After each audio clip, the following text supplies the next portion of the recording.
Let's say I want to save the whole web page to Evernote. In this case, all I have to do is to use the EverWebClipper bookmarklet. It switches me to the EverWebClipper app, and here I can select how I want to clip the web page. I'm just going to tap Save, and it switches me back to Safari and starts clipping in the background.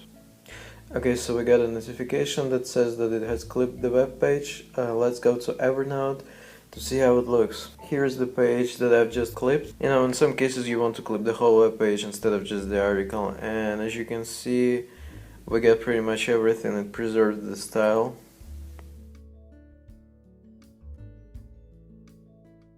I can also clip just the article. In this case, I'm going to use EverWebClipper bookmarklet again. I'm going to select mobilizer setting here, then choose Instapaper and tap Save.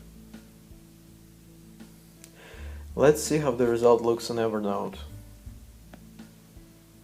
As you can see, the title in the upper area is kind of messy here, but you can still read the title as the title of the note, so it's not a big deal. Other than that, it clipped the article perfectly and it looks really good.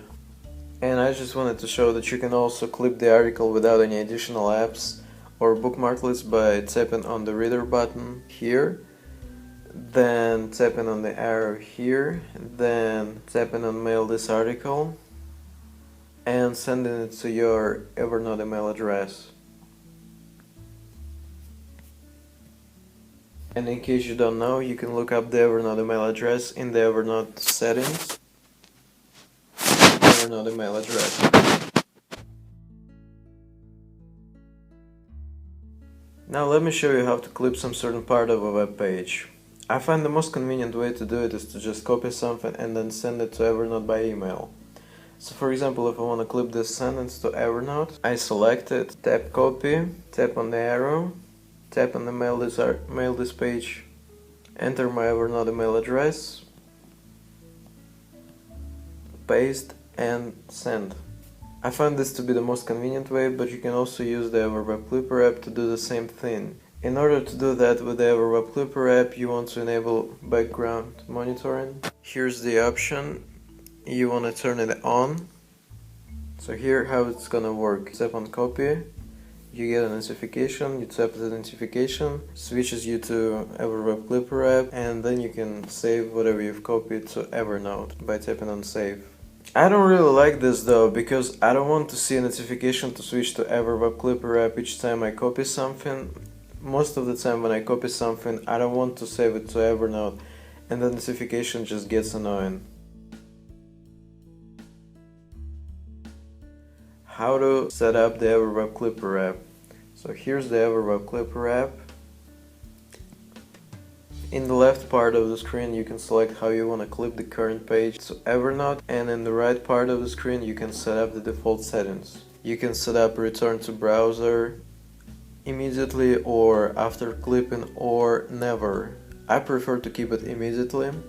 Then you can select which browser to switch to. You can choose Safari, Chrome or Opera Mini, and I'm using Safari. You can select which notebook it's going to go to, which text it's going to have. You can select the default clip style. You can choose either simple or styled or only URL. If you select simple, then it will clip the web page, but it's not going to preserve the original style of the page. If you select styled, then it's going to preserve the original web page style as much as possible. I prefer the styled setting. How to add EverWebClipper bookmarklet to Safari. To actually use the app, you want to add its bookmarklet to Safari. To do that, tap Add Bookmarklet for Safari. Tap on Copy and Open in Safari. Bookmark this page. Let's say you're going to name it as WebClipper. Save it. Then edit it. And replace the URL with the bookmarklet. Basically just paste, because the bookmarklet code is already in your clipboard. And that's it. Now you can use the EverWebClipper app from Safari. Okay, so there you go. Hope this helped, and thanks for watching.